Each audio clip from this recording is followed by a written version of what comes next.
अब युरोपमा पढ्ने कन्ट्रीहरू कति छन् त? युरोपमा पढ्ने देशहरू कति छन् त भन्छ 49वटा भन्छन्, कोही 48वटा पनि भन्छन्, कोही 50वटा पनि भन्छन्। तर मैले चाहिँ पाएको अफिसियल जानकारी चाहिँ 49वटा भन्ने गरिन्छ। अब भन्दाखेरिमा हामी सुरु गरौँ है त साथीहरू। अब धेरै व्याख्या नगरौँ, क्या यो इक्जाममा पढ्नुपर्ने भएको कारणले मैले चाहिँ यसको चाहिँ ट्रिक चाहिँ के छैन। अब आफूले पढ्नु याद गर्नुपर्छ, तर कुन कसरी याद गर्ने भने अब अल्फाबेट अनुसार याद गर्दा नै भइगयो, व्यञ्जन वर्ण अनुसार याद गर्दा नै भइगयो। मैले चाहिँ यो स्वर वर्ण र व्यञ्जन वर्ण यो दुईटा चाहिँ युज गरेर गरिरहेको छु होइन। तपाईँको चाहिँ अबाट सुरु गरिरहेको छु मैले। अब अबाट चाहिँ तपाईँको सुरुमा के आयो त? अल्बानिया। के आयो त साथीहरू? अल्बानिया। अल्बानिया। त्यसपछि चाहिँ तपाईँको अस्ट्रिया भयो साथीहरू। त्यसपछि तपाईँको चाहिँ आयरल्यान्ड भयो साथीहरू, आयरल्यान्ड। अनि तपाईँको साथीहरू आइसल्यान्ड भयो, आइसल्यान्ड। त्यसपछि चाहिँ आबाट Italy, Estonia.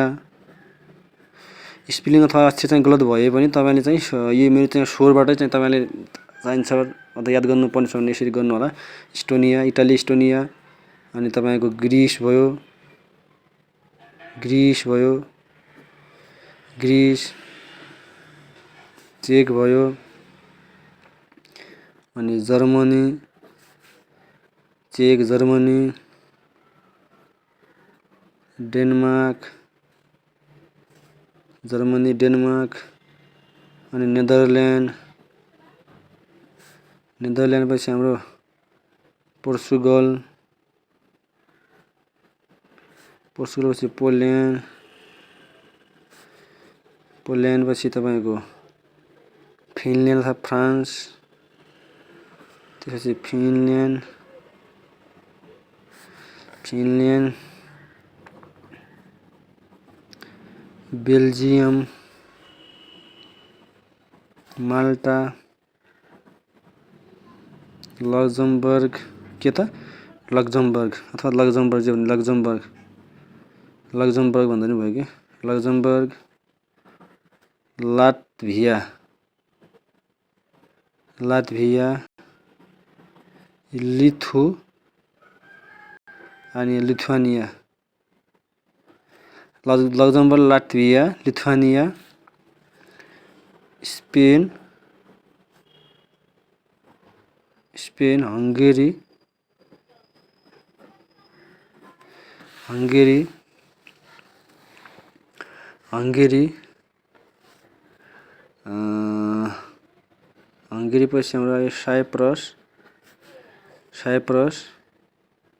Bulgaria, sorry Bulgaria, Bulgaria. Romania, Romania. Croatia, Croatia, Croatia पनि पर्छ साथीहरू यसरी क्रोएसिया। पहिले चाहिँ तपाईँ छुट्टिएर पढ्नु रहेछ टक टक पारेर। त्यसपछि अब हामी सिधै लेखौँ, जो यति मुखमा लेखौँ त। अब ल युके, बेलायत। त्यसपछि युकेमा सबै पर्छन्, के पर्छन् त? वेल्स भयो, स्कटल्यान्डहरू यहीँमा पर्छन् युकेमा। त्यसपछि हामी युके अनि रसिया पनि लेखिदिउँ। अनि भ्याटिकन सिटी भयो तपाईँको, भ्याटिकन, भ्याटिकन सिटी भयो साथीहरू। यो युक्रेनी पनि भयो, युक्रेनी भयो तपाईँको। अनि युक्रेनी पछि तपाईँ के आउँछ? युक्रेनी पछि तपाईँ जस्तो अब टर्की भयो, टर्की भयो तपाईँको। स्विजरल्यान्ड पनि पर्छ साथीहरू, स्विजरल्यान्ड भयो तपाईँको। अनि अब एबाट आउँ एन्डोरा, अब बेलारुस, बेलारुस। अनि बोस्निया। धेरै साथीहरूलाई थाहै नभएको कुरा के हो भने यो हाम्रो फर्स्ट वर्ल्ड वार जसलाई के भन्छ प्रथम विश्वयुद्ध चाहिँ यो बोस्निया र हर्जेभिक को कारणले चाहिँ भएको भन्छन्। त्यतिखेर चाहिँ बोस्निया र हर्जेभिकमा त्यो कहाँको राजकुमार, युक्रेनको कहाँको रुसको राजकुमार, अस्ट्रियाको राजकुमारलाई चाहिँ मारेकाले, हत्या गरेको भएको कारणले चाहिँ यसलाई चाहिँ पछि बोस्निया र हर्जेभिकमा त्यहाँ मारेको थियो। त्यहाँका चाहिँ ती शासकहरूले कसले मारेको थियो होइन। त्यसपछि चाहिँ प्रथम विश्वयुद्ध सुरु भएको हो। बोस्निया हर्जेगोभिना, कोसोभो, अनि तपाईँको मोनाको पनि पर्छ, मोल्डोभा भयो, अनि मोल्डोभा भयो तपाईँको अब मोल्डोभा, मोन्टेनग्री पनि भन्छ, मोन्टेनग्री पनि पर्छ, मोन्टेनग्री, अनि नर्थ मेसेडोनिया,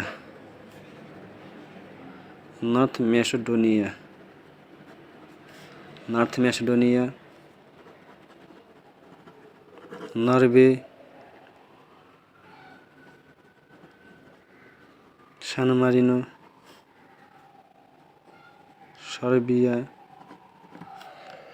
धेरै देशहरू भन्दै छ, तर मैले ल्याउँदाखेरि यो पढ्दाखेरि चाहिँ 43वटा देशमा त निस्क्यो साथीहरू होइन। अब युरोपमा चाहिँ योभन्दा बढी हुनसक्छ होला, म चाहिँ माथि चाहिँ टुप्पोमा चाहिँ 49वटा देशहरू पनि भन्ने त्यो भन्थे साथीहरू, तर अहिले चाहिँ पढ्दाखेरि यतिमा निस्क्यो होइन। अब यसरी चाहिँ तपाईँले पढ्नु होला। तपाईँ यहाँ राम्रो यो चाहिँ जो मैले यो सुरुबाट यो लेखेको छु नि त, यो आइसल्यान्ड, इटाली भन्ने, यो इटाली, आइसल्यान्ड, अस्ट्रिया चाहिँ हाम्रो चाहिँ युरोपियन युनियनमा पर्ने कन्ट्री पनि परेको छन्। त्यसमा चाहिँ 26वटा पर्छन्। पहिला चाहिँ 17 थिए, 17 बेलाले चाहिँ आफ्नो सदस्यता फिर्ता ल्याएको कारणले चाहिँ आजले चाहिँ यसमा 26वटा देशमा पर्छन् युरोपियन युनियनमा चाहिँ।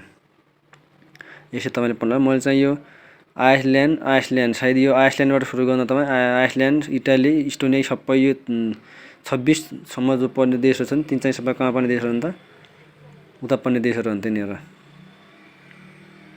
युरोपियन युनियनमा पर्ने देशहरू हुन्। त्यही तपाईँ एकछिन याद गर्नु होला भन्न चाहे साथीहरू। धन्यवाद।